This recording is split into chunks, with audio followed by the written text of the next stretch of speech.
이 교회의 주인이시고 이 교회의 머리이신 예수 그리스도의 이름으로 여러분 모두를 진심으로 환영합니다.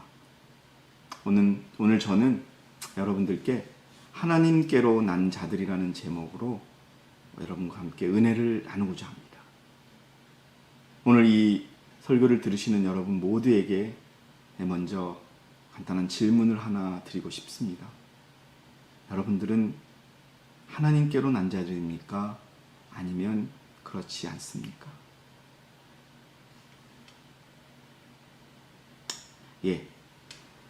우리가 읽었던 요한 1서 5장 18절의 말씀은 이렇게 기록이 되어 있습니다.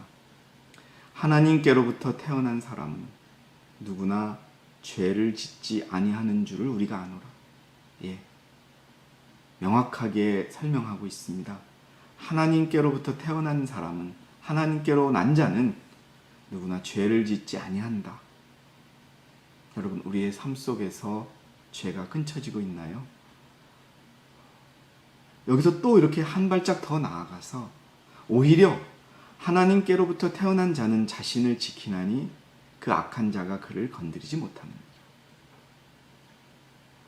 저는 오늘 왜 제가 이 하나님께로 난 자라는 말씀을 선택했는지를 먼저 설명드리고 이 말씀을 전해드리고자 합니다.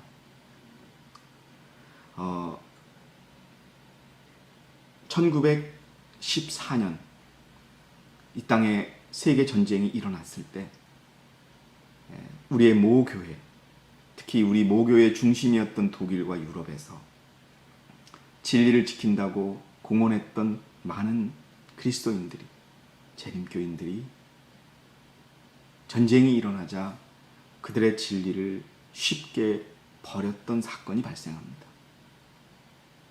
그 사건을 통하여 하나님의 남은 교회가 출범하게 되는 계기는 되었지만, 그때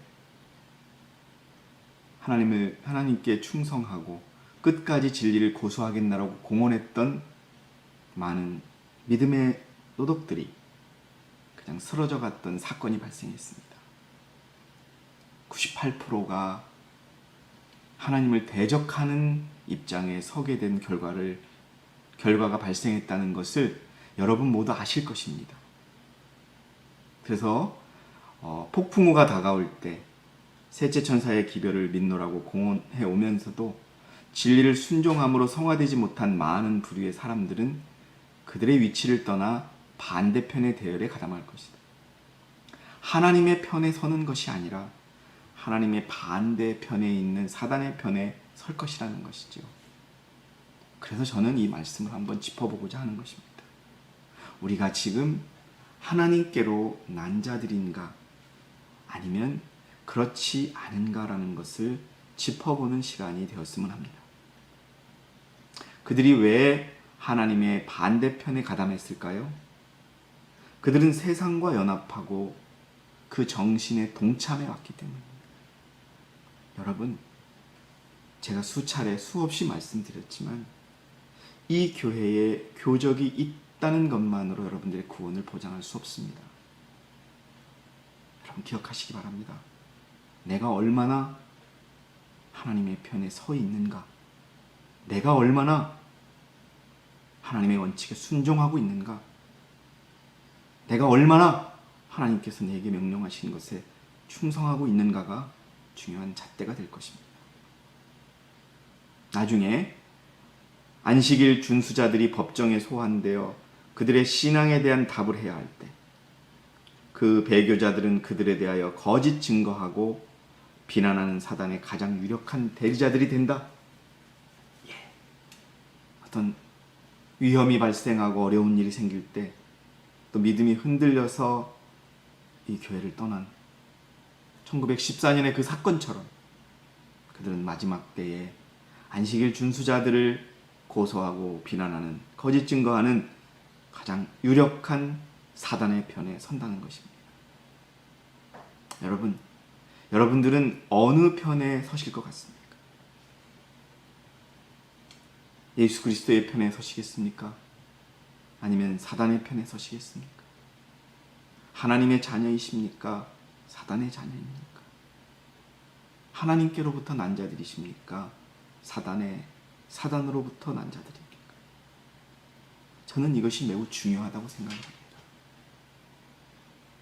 그러면 어떤 사람들이, 어떤 모습이 하나님께로부터 난 자들인가를 좀 보도록 하겠습니다.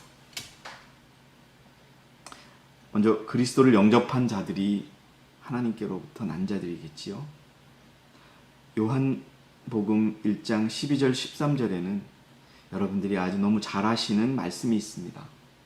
누구든지 그를 영접한 사람에게는 하나님의 아들들이 되는 권세를 주셨으니, 하나님의 아들이 되었다는 말은 하나님께로부터 난 자들이 된 것이지요.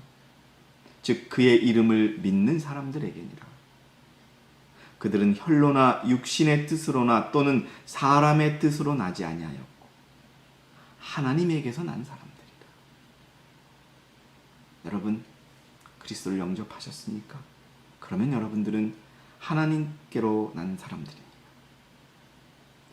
이렇게 그리스도를 영접한 사람들은 근본적으로 이러한 모습을 띠게 됩니다. 거듭난 자들입니다. 여러분, 혈과 육으로 난 우리의 본성을 버리셨습니까? 리뷰 앤 헤럴드지 1892년 4월에 선지자의 말씀을 보면은 혈과 육으로 난 옛 본성은 하나님의 나라를 유업으로 받을 수 없다. 하나님께로부터 난 사람이 될 수 없다는 뜻이지. 옛 방법들, 타고난 경향성들, 그리고 그 전의 습관들은 버려야 합니다. 여러분, 우리는 바뀌어야 합니다. 바뀌지 않으면 아무리 본인이 어떤 말로, 어떤 수식어로 어떻게 자신을 정당화해도 결코 하나님의 백성이 될 수 없습니다. 왜냐하면 은혜는 상속받는 것이 아니기 때문에 그렇습니다. 중생은 거듭난 자들이 경험하는 일입니다. 그것은 새로운 동기가 있어야 합니다. 새로운 취미가 있어야 합니다. 새로운 경향성이 있어야 합니다. 나 자신의 어려움을 먼저 보는 것보다는 하나님의 원칙을 먼저 생각하는 우리의 동기가 바뀌어요. 이제는 옛날에는 나 자신의 개인적인 관심의 취미가 있었다면 이제는 그리스도를 위한, 그리스도의 교회를 위한 취미로 바뀌어야 합니다. 그리고 우리의 생각과 행동의 모든 경향성들이 바뀌어야 합니다. 누구를 중심으로? 우리를 낳아주신 분을 통하여 바뀌어야 하는 것입니다. 성령으로 말미암아 새 생명으로 태어난 사람들은 신의 성품에 참여하는 자들이 되고 그들의 모든 기질과 습관에서 그들이 그리스도와 맺고 있는 관계를 보여줄 것이다. 이게 명백합니다. 그리스도와의 관계를 옳게 갖고 있는 분들은 자신을 내다보지 않습니다. 자신의 어려움보다는 더 큰 하늘의 걱정과 하늘의 일을 우선합니다. 그리스도인들이라고 주장하는 사람들이 그들의 품성과 기질의 선천적인 결함들을 그대로 가지고 있을 때 그들의 자리가 세속적인 사람들의 것과 다를 바가 뭐가 있는가? 여러분 기억하시기 바랍니다. 하나님을 영접하고 그 결과 하나님께로 난 자들은 자신을 그리스도 안에서 완전히 죽이게 됩니다. 이 경험을 꼭 하시기 바랍니다. 다음으로 하나님께로부터 난 자들은 죄를 짓지 않습니다. 우리가 읽은 성경 구절이지요. 하나님께로부터 태어난 사람은 누구나 죄를 짓지 아니하는 줄을 우리가 아노라. 그러나 우리는 종종 죄를 짓곤 합니다. 아마도 우리가 하나님께로부터 난 자들이 아니기 때문에 그럴 것입니다. 하나님께로 난 자들은 오히려 죄를 짓기보다는 오히려 자신을 지키고 악한 자가 그를 건드리지 못하도록 그렇게 견뎌냅니다. 죄를 미워하게 된다는 것입니다. 여러분, 우리가 매 순간 살아가면서 매 순간 누구와 대화하면서 매 순간 누구의 일을 생각하면서 여러분, 죄를 미워하는 마음이 있지 않으면 우리는 하나님께로부터 난 자들이 아니라는 것을 인정하셔야 합니다. 세속적이고 죄를 사랑하는 마음을 변화시켜 그리스도의 말할 수 없는 사랑과 그분의 은혜의 매력과 하나님의 탁월하심을 깨닫게 함으로 영혼이 거룩한 사랑에 젖고 하늘의 신비에 사로잡히게 하는 것은 작은 일이 아니다. 죄인이 이러한 일들을 이해할 때 그의 이전 생에는 가증하고 증오스럽게 보일 것이다. 여러분, 다른 사람의 죄가 아니라 내 자신의 과거의 죄를 증오해 본 적이 있으십니까?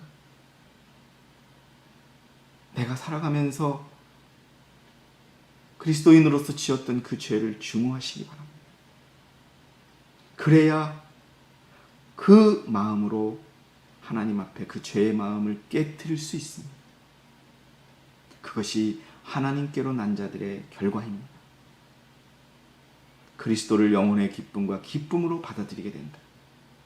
그는 새로운 마음, 새로운 애정, 새로운 관심, 새로운 뜻을 갖는다. 그의 슬픔, 소망, 사랑은 모두 새로운 것이다. 슬퍼도 하나님 안에서 슬픈 것이고 그렇기 때문에 그 슬픔은 축복받은 슬픔이 되는 것입니다. 소망도 개인적인 욕심과 개인적인 이기심에 입각한 소망이 아니라 하나님의 교회를 위한 소망으로 우리가 기도할 때 그가 하나님께로 난 자가 된 것입니다. 자신의 육신의 안목과 이기심으로 가득 차 있으면서 나는 하나님께로부터 난 자니까 나는 모든 것을 할 수 있어. 나는 정당해. 여러분, 이런 생각으로는 결코 우리가 살아갈 수 없습니다. 성경 속의 많은 이야기들을 보시기 바랍니다. 왜 그 이야기들이 우리에게 소개되고 그것을 설교하고 또 가르쳐 드릴까요? 그대로 우리 앞에 그것이 이루어지기 때문에 그렇습니다. 여러분, 이 교회가 초라해 보이시죠? 어떤 분들은 이 교회가 우습게 보인다고 하시는 분도 있어요. 여러분, 그러나 이 교회를 인도하시는 분을 보시기 바랍니다. 만약 정말 이 교회가 우리가 이야기하는 교회의 목사님들인 지도자가 이 교회를 이끌었다면 이 교회는 벌써 없어졌을 것입니다. 그렇지만 여러분, 그 많은 어려움 속에서 교회는 앞으로 전진하고 있습니다. 여리고성을 무너뜨렸을 때, 홍해를 건널 때, 그리고 아말렉 족속을 무너뜨렸을 때 그들의 힘으로 홍해를 건넌 것이 아니요 여리고성을 무너뜨린 것이 아니요 아말렉 족속을 무너뜨린 것이 아니었습니다. 하나님이 하셨던 것입니다. 이 교회도 하나님이 이끌고 계십니다.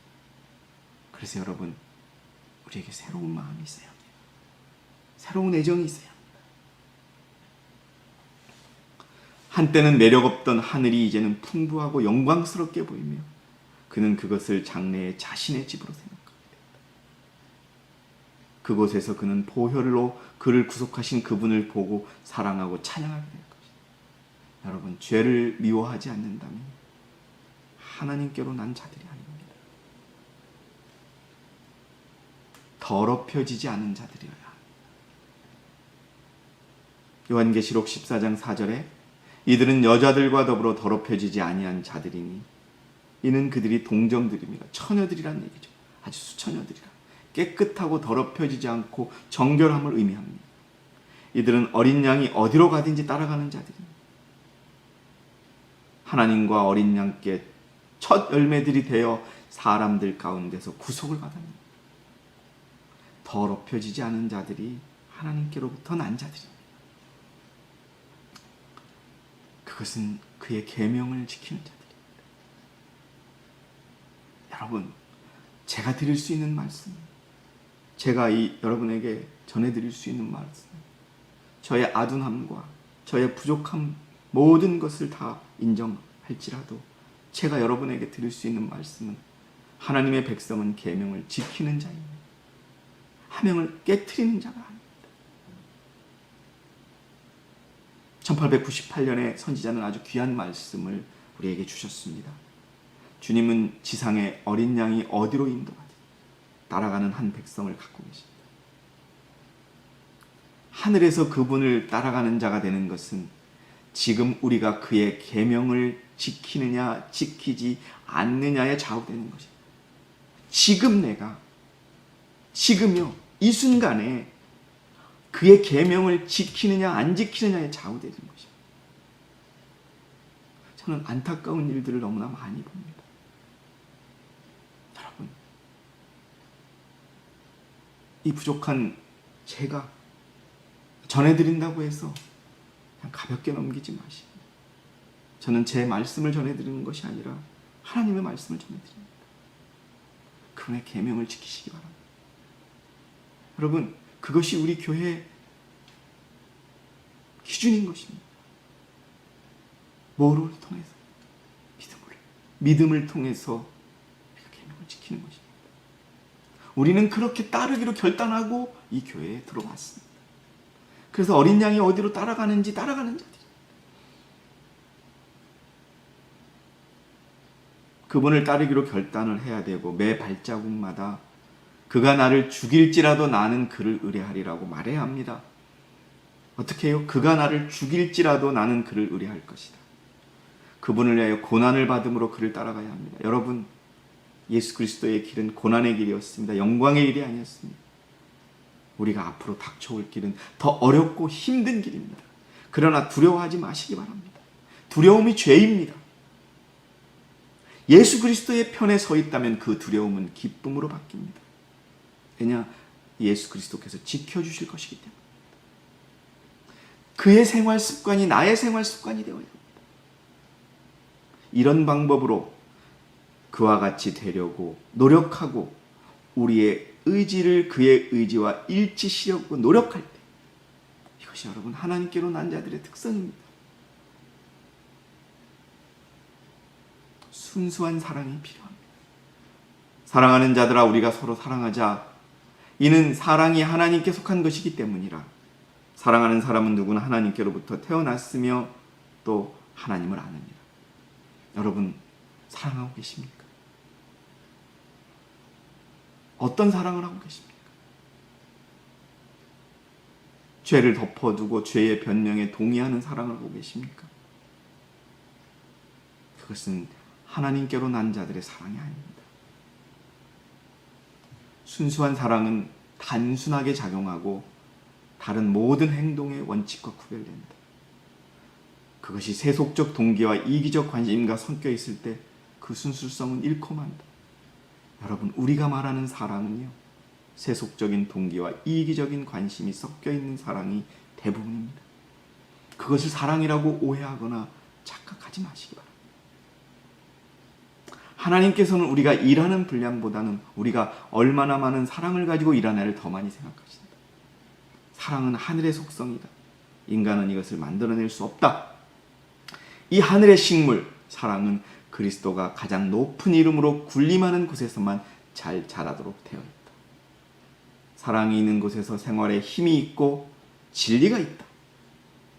여러분, 진리가 없으면서 사랑이 있다고 얘기하는 그런 실수를 범하지 마시고, 진리가 있어야 사랑인 것입니다. 진리를 지키는 것이 사랑인 것입니다.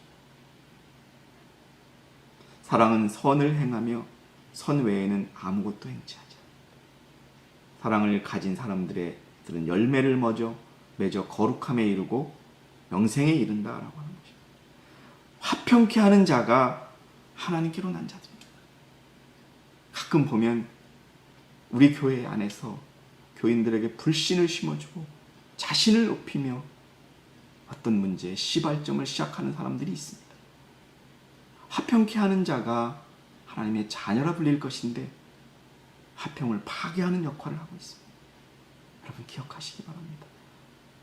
우리가 여러분이 사랑하고 여러분이 따르기로 결심한 예수 그리스도는 평화의 화평의 왕자이십니다. 그는 이 땅에 화평을 주러 오셨습니다. 화해를 위해 오셨습니다. 화평케 하는 자들이 되시기 바랍니다. 화평의 정신이 무엇이냐? 산상보훈에 기록되어 있습니다. 하나님과 조화를 이룬 사람은 하늘의 평화에 참여한 자이며 그 그 복된 가마를 사방으로 널리 퍼뜨리게 될 것이다. 화평의 정신이 세속적인 투쟁으로 피곤하고 거칠어진 사람들의 마음에 이슬과 같이 내릴 것이다. 평화의 정신은 그들이 하늘과 연결되어 있다는 증거입니다.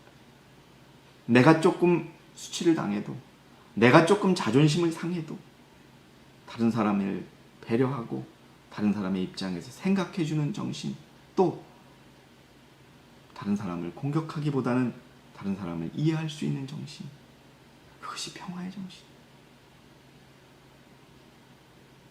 생애의 향기와 품성의 아름다움은 그 평화의 정신이 우리에게 필요합니다. 여러분, 조금 우리가 자존심 상하면 어떻습니까? 그들이 하나님의 자녀라는 사실을 세상에 드러낸다. 사람들은 그들이 예수님과 함께 한다는 것을 알게 한다. 그리스도는 평강의 왕이시다. 그러므로 왜 우리가 화평을 갖지 못하느냐? 그것은 우리의 죄와 진리를 깨트림에 있습니다. 그러므로 예수 그리스도께서는 죄가 깨트린 화평을 이 땅과 하늘에 회복시키는 것이 그분의 사명이셨습니다. 누구든지 죄를 버리고 그리스도의 사랑을 받기 위하여 마음을 여는 사람은 이 화평의 참여자가 되는 것입니다. 이 외에는 평화의 기반이 없습니다. 화평의 기반이 없습니다. 뭐라고요? 그분의 계명과 그분의 원칙과 진리 위에 서 있는 것이 화평의 원칙. 마음속에 받아들여진 그리스도의 은혜는 저기를 없애진다. 누가 조금 공격해도 그것을 이해할 수 있습니다. 왜냐하면 분쟁을 완화시켜주고 심령을 사랑으로 채워주기 때문입니다. 하나님과 동료 인간들로 더불어 화목하게 지내는 사람은 불행해질 수 없다. 질투가 마음속에 있을 수 없고 좋지 못한 추측이 용납될 수 없으며 증오가 존재할 수 없다. 사랑하시는 여러분, 혹시나 우리들의 마음속에 질투가 있고 좋지 못한 추측으로 인하여 의심을 품고 또 불평할 수 있다면, 또 증오가 있다면 그것은 우리의 마음에 화평이 없는 것입니다. 우리가 하나님께로 난 자들이 아니라는 것입니다. 시련을 기뻐해야 합니다. 사실 따지고 보면 우리 교회 안에는 시련이 없는 사람이 없습니다. 그것에 감사하시기 바랍니다. 잠언에 보면 매를 들지 않는 자는 자기 자식을 미워하신다. 자식을 사랑하는 자는 알맞은 때에 징계하느니라.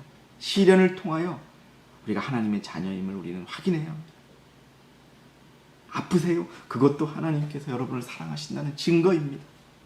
경제적으로 어려우십니까? 그것도 하나님께서 여러분이 하나님의 자녀임을 입증하는 것입니다. 왜요? 그분께 매달리시라. 그분을 붙들으시라. 너희 믿음의 시련이 불로써 단련되어 들지라도 없어져리는 금보다 훨씬 더 귀하게 되어 그것을 통하여 우리는 하나님의 자녀로 거듭나고 굳센 믿음을 갖게 될 것이고 사단의 머리를 부수는 하나님의 백성이 될 것입니다. 남은 무리가 될 것입니다. 사방에서 어려운 일을 당하고 당혹스러운 일과 박해를 받은 바울이 그가 받은 시련을 환난의 경한 것이라고 부를 수가 있었다면 오늘날 그리스도인들이 불평할 것이 무엇이 있단 말인가? 여러분, 바울만큼 박해 당해 보셨습니까? 아니, 예수 그리스도만큼 어려움을 당해 보셨습니까? 그렇지 않다면 순응하시기 바랍니다. 시련은 축복입니다. 저는 이번에 제 아내가 아픈 것을 통하여 정말 여러분의 아무 조건 없는 마음을 확인할 수 있었습니다. 물질적인 도움도 받았지만 그 제 아내를 위하여 기도해 주신 여러분들, 특히 정말 말씀 한마디로 큰 선물을 주신 여러분들께 감사를 드립니다. 누가 아플 때 그가 낫기를 위하여 기도하는 우리의 마음, 그것이 정말 저를 여러분들에게 수요일날 말씀드렸듯이 이 길을 가는 것이 여러분들과 함께 가는 것이 기쁘고 감사하다는 생각을 갖게 했습니다. 그것들을 이기는 자를 기다리고 있는 영원한 영광의 중에 비하면 비교할 가치조차 없다. 그 시련들은 품성의 완성을 위해서 하나님이 임명하신 그의 종들이다. 여러분, 기뻐하시기 바랍니다. 우리에게 닥쳐오는 시련들이 이제 너무 익숙해져 있습니다. 아프신 분들, 경제적으로 어려우신 분들, 또 어떤 다른 사정으로 힘드신 분들, 그것은 곧 더 하나님이 여러분에게 필요하다는 증거이요, 여러분들을 하나님께로 난 자임을 입증하는 그런 증거라는 것입니다. 그리스도인의 상실과 고통이 아무리 크다 할지라도, 크신 섭리의 길이 아무리 어둡고 불가하다 할지라도 모든 것이 우리의 유익을 위한 것임을 알고 주 안에서 기뻐하시는 저와 여러분이 되시기 바랍니다. 시련 속에 하나님을 신뢰하시기 바랍니다. 여러분, 제가 많이 쓰는 이런 말씀이죠. 믿음의 또 다른 정의입니다. 믿음이란 하나님께서 우리를 사랑하심으로 우리의 유익을 위하여 제일 좋은 것이 무엇인지를 아신다고 믿는 것입니다. 지금 이 순간이 하나님께서 제게 주신 축복이라고, 또 하나님께서 원하시는 순간이라고 믿는 것이 믿음인 것입니다. 지금 이 순간을 위해서 예수님은 십자가에 돌아가신 것입니다. 그렇게 우리가 마음을 먹어야 합니다. 지금이라는 것이 현재가 프레젠트입니다. 영어로 프레젠트. 프레젠트는 또 다른 뜻이 선물이라는 뜻이 있는 것입니다. 지금이 바로 우리에게 주어진 선물입니다. 내가 지금 조금 아프고, 내가 지금 경제적으로 어렵고, 내게 지금 닥친 시련이 있는 그것이 선물이라고 여러분 받아주시기 바랍니다. 그 선물을 들고 그리스도께 나갔어. 해결해달라고 요청할 때 우리는 하나님의 백성이 되는 것입니다. 그분께로부터 난 자들이 되는 것입니다. 그런 믿음을 가질 때 우리는 자신의 길을 택하지 않고 하나님의 길을 택하게 됩니다. 자신의 길을 택하고 언제까지 가실 수 있겠습니까? 결코 그럴 수 없습니다. 믿음은 우리의 무지 대신에 하나님의 지혜를, 우리의 약한 것 대신에 하나님의 힘을, 우리의 죄된 것 대신에 하나님의 의로우심을 받아들이게 됩니다. 우리의 생명, 우리 자신은 이미 하나님의 것이 된다. 믿음을 통해 우리는 하나님의 소유권을 인정하고 그분의 축복을 받아들인다. 진실, 성실, 순결은 인생의 성공 비결이다. 이런 원칙들을 소유하게 하는 것이 곧 믿음이다. 시련을 기뻐하는 자가 하나님께로 난 자들입니다. 첫사랑을 지키는 자가 되어야 합니다. 지난 수요 예배 시간에 잠깐 말씀드렸죠. 하나님이 우리를 책망하십니다. 가장 하나님이 책망하십니다. 너가 첫사랑을 버렸다. 나에 대한 첫사랑을 버렸다고 하십니다. 그래서 기억하고 회개하라고 하십니다. 첫사랑을 끝까지 지키는 자가 하나님께로 난 자들입니다. 처음 사랑을 잃었다는 것은 상사히 말하면 도덕적으로 타락했다는, 죄를 지었다는 것입니다. 얼마만큼 죄의 반복이 우리에게 있어야 합니까? 신앙을 잃어버린 것입니다. 여러분, 매일매일 더 그리스도께 다가가는 자가 하나님께로 난 자들입니다. 교회에 오래 있었다는 것이 그 근거가 되지 못합니다. 아마 여러분 스스로가 알 것입니다. 내가 나의 삶을 정당화시키는 삶을 살고 있는지, 아니면 내가 나를 포기하고 그리스도와 매번 가까워지는 삶을 살고 있는지, 첫사랑을 가지고 있며 그것을 더 발전시키며 살아가고 있는지 여러분은 아실 것입니다. 열심을 잃은 겁니다. 처음에 교회에 대한 헌신, 긍지, 기쁨, 이런 것들이 여러분 식어가십니까? 굉장히 위험한 신호입니다. 그리스도에 대한 회심자의 처음 사랑은 깊고 충만하며 열렬하다. 여러분, 더욱더 여러분의 그 마음과 모든 것이 뜨거워져야 합니다. 지식이 증가함에 따라 반드시 이 사랑이 줄어들게 되는 것은 아니며, 더 많은 빛을 받음에 따라 반드시 이 사랑이 줄어든다는 뜻도 아닙니다. 무슨 말이에요? 그 사랑은 그가 그의 주님과 더욱 친숙해짐에 따라 더욱 열렬해지는 것이다. 첫사랑은 친숙해짐의 반대 의미인 것.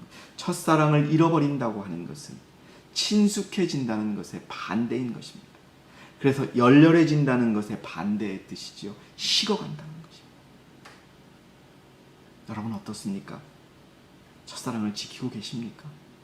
첫사랑을 키우고 계십니까? 기억하시기 바랍니다. 어떤 분들은 점점 더 무관심하게 되고 믿음의 열성이 식어서 이제는 딱 중립에 있다고 얘기합니다. 가장 무서운 것입니다. 뜨뜻미지근하다고 하죠. 여러분, 그래서 내가 내 행위를 아노니 내가 차갑든지 뜨겁든지 해라. 뜨뜻미지근하지 마라 라고 외치는 기별이 라오디게아 교회에 보내는 기별입니다. 무관심과 중립이 죄입니다. 만일 하나님께서 당신의 백성들이 죄를 짓고 있는 죄 중에서 그 어떤 죄보다 진노하시는 것이 있다면 그것은 위급 상황에서 아무것도 하지 않는 것이다. 신앙적 위기에서 무관심과 중립은 하나님께 무거운 죄로 받아들이며 하나님께 대한 최악의 적대감과 같다. 하나님께로부터 난 교회, 여러분 기억하시기 바랍니다. 지금까지 제가 말씀드린 하나님께로부터 난 자들의 특징을 가진 자들이 하나님께로부터 난 교회를 구성하고 있습니다. 하나님께서는 짓밟혀진 율법을 높이 들어올리며 교황권이 로마가 하나님의 성소를 짓밟고 하나님께 드리는 모든 제사를 폐하고 그렇게 할지라도 그 기간이 한때 두때 반때의 기간일지라도 지금 이 순간도 그 죽을 뻔했다가 다시 살아난 그 짐승이 하나님의 율법을 높이는 자들을 짓밟고 죽이려 할지라도 세상을 향하여 죄를 지고 가는 하나님의 어린 양을 제시할 한 교회를 갖고 여러분, 우리가 이 교회에 속해 있음에 감사하시기 바랍니다. 수십만 명, 수백만 명의 교인이 있는 교회도 이 작고 초라한 교회가 보이는 만큼의 그런 질서가 없음을 여러분이 아셔야 하시기 바랍니다.